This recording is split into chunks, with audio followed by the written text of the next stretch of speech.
ಸಿಂಧನೂರು ತಾಲೂಕಿನ ಸಮಸ್ತ ನಾಗರಿಕರಲ್ಲಿ ನಮ್ಮ ಸದನೆಯ ಪ್ರಾರ್ಥನೆ.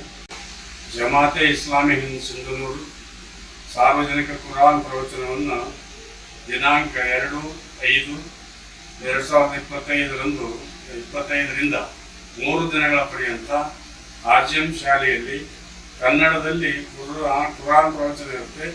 ಇದನ್ನು ನಮ್ಮ ಕರ್ನಾಟಕದ ಹೆಸರಾಂತ ಪ್ರವಚನಕಾರರಾಗಿರ್ತಕ್ಕಂಥ ಶ್ರೀ ಮೊಹಮ್ಮದ್ ಕುಯಿ ಇವರು ಕನ್ನಡದಲ್ಲಿ ಕುರಾನನ್ನು ಪ್ರವಚನ ಮಾಡ್ತಾ ಇದ್ದಾರೆ. ಇದು ಬಹುಶಃ ನನಗನ್ಸಿದ ಮಟ್ಟಿಗೆ ಇದು 3ನೇ ವರ್ಷ. ಇದು ಬಹಳ ಸಂತೋಷ ಆಗುತ್ತೆ.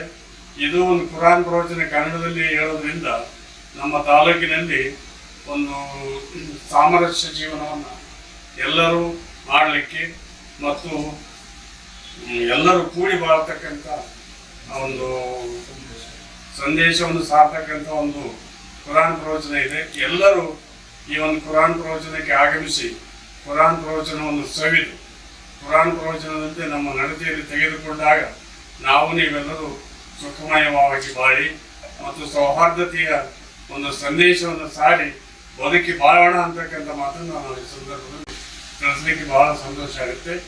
ಎಲ್ಲರೂ ಬಂದು ಪ್ರವಚನವನ್ನು ಕೇಳಬೇಕು ಅಂತ ಹೇಳಿ ನಾನು ಸಹಿತ ಪ್ರಾರ್ಥನೆ ಮಾಡ್ತಾ ಇದ್ದೇನೆ. ತಾಲೂಕಿನ ಎಲ್ಲ ಜನರಲ್ಲಿ ಅಂತಕ್ಕಂಥ ಮಾತನ್ನು ಹೇಳಿ ನಮ್ಮ 4 ಮಾತುಗಳನ್ನು ವಿಳಂಬಿಸುತ್ತಿದ್ದೇವೆ. ಓಂ ಶಿವಂ ಭೂಯಾತ್.